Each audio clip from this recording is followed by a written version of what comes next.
24 മണിക്കൂറിൽ കൂടുതൽ ഉറങ്ങാതിരുന്നു കഴിഞ്ഞാൽ ഉണ്ടാകുന്ന ബുദ്ധിമുട്ട് അറിയാവുന്നതാണ്. അങ്ങനെ ഒരു ബുദ്ധിമുട്ട് എനിക്ക് ഉണ്ടാകുന്നു. ശരിക്കും പറഞ്ഞാൽ 48 മണിക്കൂറുകൾ പ്രോപ്പർ സ്ലീപ്പ് അവിടെ അതിനകത്ത് കിട്ടില്ലല്ലോ. അപ്പം അത് കഴിഞ്ഞുണ്ടായ സാഹചര്യം എന്ന് പറഞ്ഞാൽ എന്റെ ഒരു കണ്ടസ്റ്റന്റിന് നടുവ് ഡിസ്കിന്റെ ഒരു ഇഷ്യൂ വന്നിട്ട് അവിടെ പുറത്തേക്ക് കൊണ്ടുപോകേണ്ട ഒരു ഇമ്മീഡിയറ്റ് സാഹചര്യം ഉണ്ടായിരുന്നു.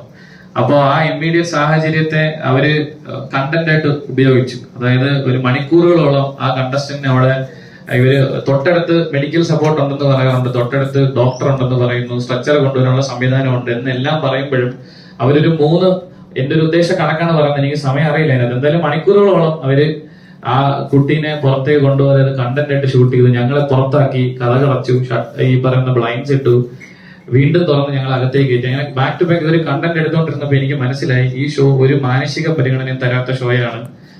ഒരു മനുഷ്യന്റെ ജീവനോ അല്ലെങ്കിൽ അയാളുടെ അയാളുടെ ഒരു മാനസികാവസ്ഥയ്ക്കൊന്നും യാതൊരു വിലയും കൽപ്പിക്കാത്ത ഒരു ഷോയാണ്. പിന്നെ എനിക്ക് ഇനി അവിടെ തുടരണ്ട എന്ന് ഞാൻ ബാക്ക് ടു ബാക്ക് അവരോട് പറഞ്ഞുകൊണ്ടിരിക്കുകയായിരുന്നു.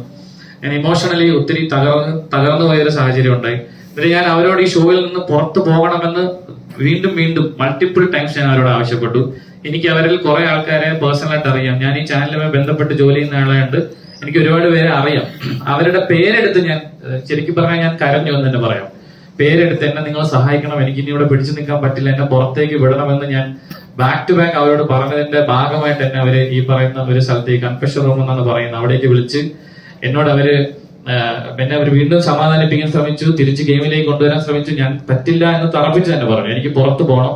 എനിക്ക് ക്രിയേറ്റീവ് ടീമിനെ, ഇവിടുത്തെ സംഘാടകരായ ക്രിയേറ്റീവ് ടീമിന് തീരെ വിശ്വാസമില്ല. നിങ്ങളുടെ ചേഷ്ടകൾ തെറ്റാണ്.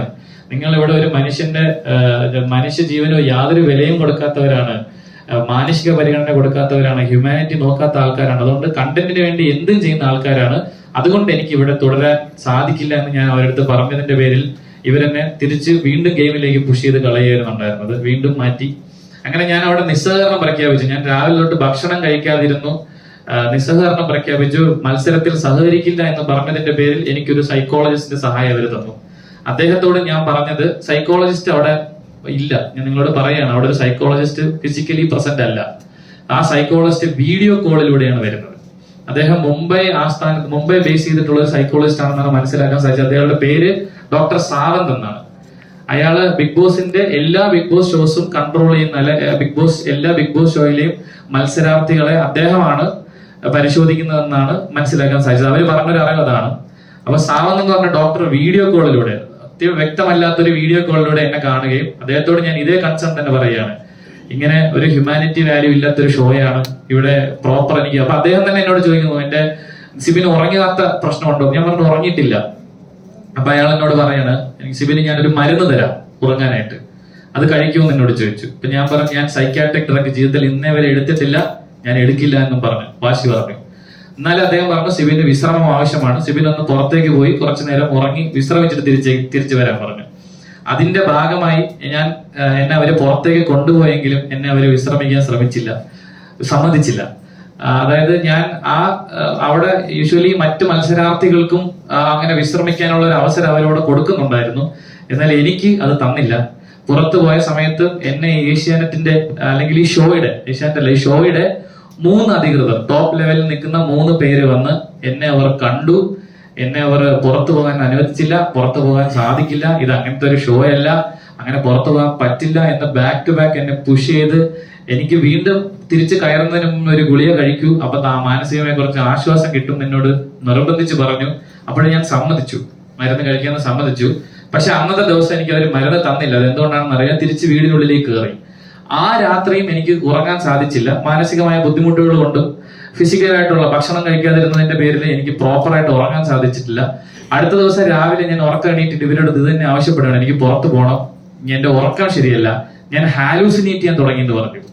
അതായത് ഒരു മനുഷ്യന് 48 മണിക്കൂറിൽ കൂടുതൽ ഉറങ്ങാതിരുന്നാൽ സംഭവിക്കുന്ന കാര്യം തന്നെ, ഞാൻ ഹാലൂസിനേറ്റ് ചെയ്യാൻ തുടങ്ങി, എനിക്ക് പ്രോപ്പറായിട്ട് ചിന്തിക്കാൻ കഴിയുന്നില്ല, എനിക്ക് വിശ്രമം ആവശ്യമാണെന്ന് ഞാൻ അവരോട് പറഞ്ഞതിന്റെ പേരിൽ എന്നെ അവര് പുറത്തേക്ക് കൊണ്ടുപോയി ഒരു ഹോട്ടൽ മുറിയിൽ, ഒരു കാറിലേക്ക് എന്നെ കണ്ണ് കെട്ടി കയറ്റുകയും തിരിച്ച് ഈ സ്റ്റുഡിയോയുടെ ഒരു 10-15 മിനിറ്റ് ദൂരമുള്ള ഒരു ഹോട്ടലിന്റെ പേര് ഹോട്ടൽ സൈനിൻ എന്നാണ്. ആ ഹോട്ടലിൽ ഒരു മുറിയിൽ കൊണ്ട് എന്നെ പൂട്ടിയിടുകയാണ് ചെയ്തത്. അത് യൂഷ്വലി ഇവരുടെ ഒരു പ്രൊസീജിയറാണ്, പ്രോട്ടോകോളാണ്. പുറത്ത് കൊണ്ടുപോയി ഈ വിശ്രമിപ്പിക്കുക എന്നുള്ളത്. അപ്പം നമ്മളെ വെളിയിലേക്ക് ഇറക്കില്ല, അത് അവരുടെ പ്രോട്ടോകോളിന്റെ ഭാഗമായി നാം മനസ്സിലാക്കുന്നത്. അപ്പൊ അവിടെ എന്നെ പൂട്ടിയിട്ടതിന് ശേഷം ഞാൻ വിശ്രമിച്ച് ഉറങ്ങി എണീറ്റ് ഒരു 11:45 രാത്രി ഇതേ ഡോക്ടർ വാട്സാപ്പ് വീഡിയോ കോളിൽ വന്നു. എന്റെ കൂടെ ഉണ്ടായിരുന്ന ഒരു ഷാഡോ എന്നാണ് അവർ വിളിക്കുന്ന എന്റെ മോൾ ഷൈൻ്റെ ഒരു സ്റ്റാഫിന്റെ ഫോണിൽ വീഡിയോ കോളിൽ വരുന്നുണ്ടായിരുന്നു.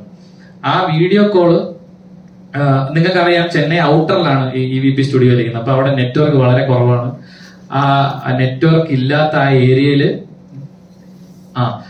ശ്രീ പെരുമ്പത്തൂർ എന്ന് പറഞ്ഞ ആ ഏരിയ, ശ്രീ പെരുമ്പത്തൂർ ഏരിയയിൽ നിങ്ങൾക്കറിയാം ഔട്ടറാണ്, അവിടെ നെറ്റ്വർക്ക് വളരെ കുറവാണ്. നെറ്റ്വർക്ക് കുറവായ ഏരിയയിൽ ഒരു വാട്സാപ്പ് 3 പ്രാവശ്യം അയാളുമായിട്ടുള്ള വാട്സാപ്പ് കോൾ ഡ്രോപ്പായി. ആ വീഡിയോ കോളിൽ വന്നിട്ട് പുള്ളി എന്നോട് കാര്യങ്ങൾ ചോദിച്ചു. ഞാൻ പുള്ളിക്ക് ഇംഗ്ലീഷാണ് സംസാരിക്കാൻ പറ്റുന്നത്, അതിൽ നിങ്ങൾ കാര്യങ്ങൾ സംസാരിച്ചു. ഞാൻ പറഞ്ഞു ഞാൻ ഓക്കെയാണ്, പുറത്തു പോകാൻ നിവൃത്തിയില്ല എന്ന് അവരെന്നോട് എടുത്തെടുത്ത് പറഞ്ഞു. അതായത് നിങ്ങളെ പുറത്ത് വിടില്ല, ഈ ഷോയിൽ നിങ്ങൾക്ക് എപ്പോ വേണോ വരാം, പുറത്ത് പോകേണ്ടത് ഞങ്ങൾ തീരുമാനിക്കും. അത് ആ ഷോയുടെ ഹോസ്റ്റ് തന്നെ ആ ഷോയിൽ തന്നെ പറഞ്ഞിട്ടുണ്ട്. നിങ്ങൾ തന്നെ കേട്ടിട്ടുണ്ടായിരിക്കും. അത് ഷോയിൽ തന്നെ എന്നോട് തന്നെ പറഞ്ഞിട്ടുണ്ട്, നിങ്ങൾക്ക് തോന്നുമ്പം പുറത്തു പോകാൻ പറ്റുന്ന ഒരു ഷോ ഒന്നും അല്ല ഇത്, ഞങ്ങൾ തീരുമാനിക്കും എപ്പോ പോകണമെന്ന്. അങ്ങനെയാണെങ്കിൽ വരാൻ പാടില്ലായിരുന്നു. അത്തരത്തിലുള്ള കാര്യങ്ങളാണ് എന്നോട് പറഞ്ഞത്. അപ്പൊ എനിക്കറിയാം പുറത്തു പോകാൻ പറ്റില്ല, നിവർത്തിയില്ല, ഇനി അകത്ത് തുടർന്നേ പറ്റുമെന്ന് പറഞ്ഞ് ഞാൻ അകത്ത് തുടരാൻ സമ്മതിക്കുന്നു. അന്ന് രാത്രി അദ്ദേഹം പറയുന്നു, സിബിൻ നന്നായി ഉറങ്ങണമെങ്കിൽ ഗുളിക കഴിക്കാൻ പറഞ്ഞിട്ട് ഉറക്ക ഗുളിക എന്ന് പറഞ്ഞ് എനിക്കൊരു ഗുളിക തന്നു, സ്ലീപ്പിംഗ് പിൽസ്. ആ ഗുളിക ഞാൻ അന്ന് കഴിച്ചതിന്റെ പേരിൽ ഞാൻ നന്നായി ഉറങ്ങി. അടുത്ത ദിവസം രാവിലെയും 2 ഗുളികകൾ എനിക്ക് തന്നവര്, 2 ഗുളികകൾ.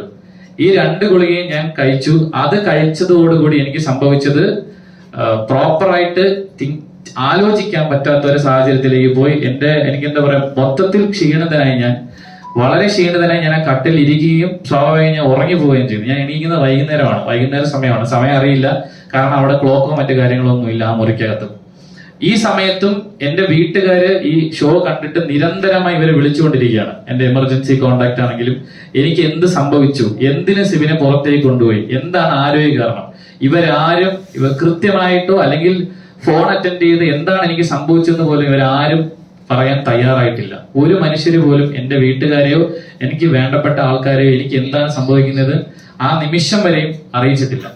അതിനുശേഷം ഉണ്ടായതെന്ന് പറഞ്ഞു കഴിഞ്ഞാൽ വൈകുന്നേരം വീണ്ടും ഇതുപോലെ 2 ഗുളിക കൊണ്ടുവന്നു. അപ്പൊ ഞാൻ പറഞ്ഞു ഞാൻ ഈ ഗുളിക കഴിക്കില്ല, പ്രിസ്ക്രിപ്ഷൻ ഇല്ലാതെ ഞാൻ ഈ ഗുളിക കഴിക്കില്ല എന്ന് പറഞ്ഞു. അതിന്റെ പേരിൽ ആ കൂടെ ഉണ്ടായിരുന്ന ആൾ അവരുടെ ഹയർ അതോറിറ്റീസിനെ ബന്ധപ്പെട്ടിട്ട് അതിന്റെ പ്രിസ്ക്രിപ്ഷൻ മൊബൈലിലേക്ക് മേടിച്ചിട്ട് എനിക്ക് കാണിച്ചു. ആ മൊബൈലിൽ ഞാൻ വായിച്ച പ്രിസ്ക്രിപ്ഷനിൽ എന്റെ കണ്ടീഷനായിട്ട് ആ ഡോക്ടർ മെൻഷൻ ചെയ്തിരുന്നത് അക്യൂട്ട് സ്ട്രെസ് എന്നാണ്, അക്യൂട്ട് സ്ട്രെസ്. എന്നിട്ട് ഈ 2 ഗുളികകൾ, അതിൽ ഒരു ഗുളികയുടെ പേര് ഞാൻ ഓർക്കുന്നില്ല, 2ാമത്തെ ഗുളിക ഞാൻ ഓർക്കുന്നു, ഒലാൻസപ്പൈൻ എന്നാണ് ആ ഗുളികയുടെ പേര്, ഒലാൻസപ്പൈൻ.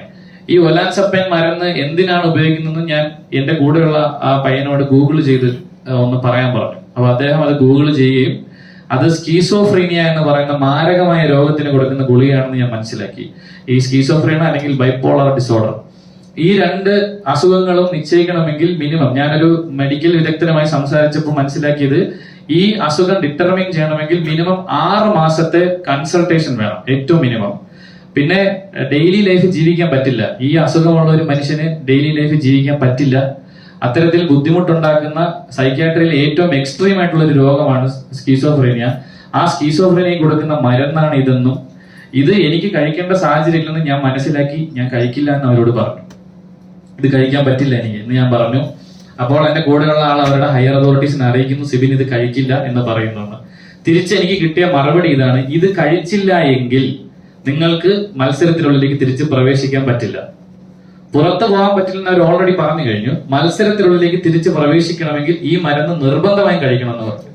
അങ്ങനെ എനിക്ക് തീരെ നിവൃത്തിയില്ലാതെ ഞാൻ ഇവരെ കബളിപ്പിച്ചു. മരുന്ന് കഴിക്കുന്ന പേരിൽ ഞാൻ മരുന്ന് തുപ്പിക്കളയുകയും സ്ഥലങ്ങളിലേക്ക് മാറ്റി. എന്റെ കൂടെയുള്ള അയാൾ മനസ്സിലാക്കിയിട്ടുണ്ടാവണം ഞാൻ കഴിക്കുന്നില്ല എന്ന്, ചിലപ്പോൾ മനസ്സിലാക്കിയിട്ടുണ്ടായിരിക്കണം, അതിനെക്കുറിച്ച് കൃത്യമായി എനിക്ക് ധാരണയില്ല. അങ്ങനെ ബാക്ക് ടു ബാക്ക് ഏതാണ്ട് 3 ദിവസം എന്നെ ഈ മുറിയിൽ പൂട്ടിയിടുകയും പുറം ലോകവുമായി എനിക്ക് യാതൊരു ബന്ധവും, പുറത്ത് ഒരു മനുഷ്യരോടും, അല്ലെങ്കിൽ എനിക്ക് ഒരു ഫുഡ് കൊണ്ടുവരുന്ന ആളാണെങ്കിൽ പോലും എന്നെ കാണിക്കാതെ അവർ അകത്തേക്ക് ഇട്ട് എന്നെ ലോക്ക് ചെയ്യുകയും, അതൊരു സ്യൂട്ട് റൂമാണ്, അകത്തെ മുറിയിൽ ഇട്ട് എന്നെ പൂട്ടുകയും ഒരു മനുഷ്യരെ എന്നെ കാണിച്ചിട്ടില്ല, എന്നെ ആരെയും കാണാൻ സമ്മതിച്ചിട്ടില്ല. അങ്ങനെ 3 ദിവസത്തോളം ഇവരവിടെ പൂട്ടിയിരുന്നു.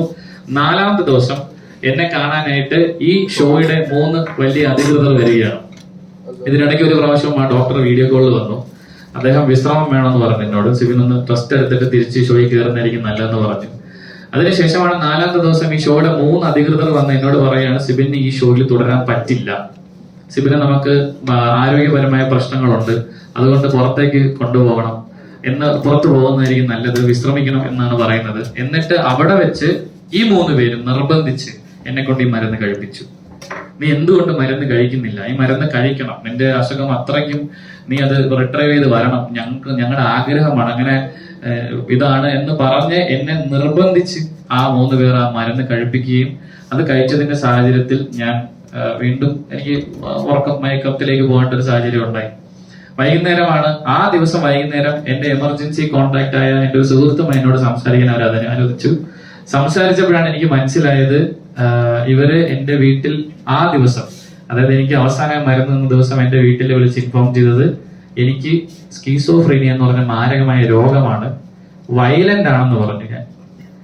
ഇവര് എന്റെ വീട്ടില് കൊടുത്തത് എക്സാക്ട്ലി ഈ വാക്കാണ്, സ്കീസോഫ്രീനിയ എന്ന് പറഞ്ഞ മാരകമായ അസുഖമാണ്, വയലന്റ് ആണ്, സഹ മത്സരാർത്ഥികളെ ഉപദ്രവിക്കാൻ ശ്രമിച്ചു, കുക്കർ എടുത്ത് അടിക്കാൻ ശ്രമിച്ചു, അതിന്റെ പേരിൽ സിബിനെ ഞങ്ങൾ ഒരു മുറിയിൽ പൂട്ടിയിട്ടിട്ടുണ്ട്, പുറത്തു വിടാൻ പറ്റില്ല, ഗുളിക കൊടുത്ത് കൺട്രോൾ ചെയ്ത് നിർത്തിയിരിക്കുകയാണ്, നിങ്ങൾ ആരെങ്കിലും വന്ന് സിബിനെ കൂട്ടിക്കൊണ്ടു പോകണം എന്നാണ് അവരോട് പറഞ്ഞതെന്നാണ് ഞാൻ മനസ്സിലാക്കിയത്.